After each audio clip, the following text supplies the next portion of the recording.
Welcome to Pindar Poetry. We hope you learned something new. You begin by choosing the audio device and sample rate. I use 44. 1 kHz with a 128/256 sample buffer for balance. Once done, create a concert and add a patch, then assign the physical input to a channel strip so Mainstage receives sound. Make sure you enable record on that channel strip and confirm MIDI routing if you're tracking controllers.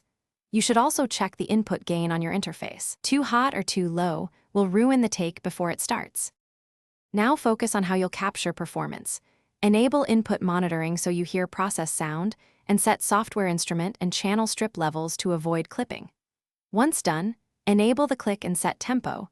Use pre-roll or punch-in for precise entries.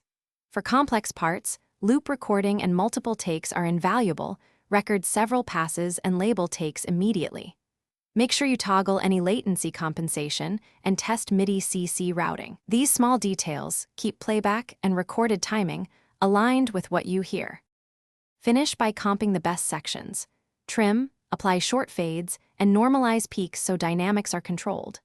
Once happy, bounce individual channel strips or the full mix and export as WAV or AIF at your chosen sample rate.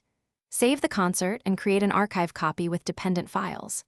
If things go wrong, audio dropouts, or no input, first check buffer size and audio driver, then free CPU by disabling unused plugins. That troubleshooting step usually restores stable recording quickly.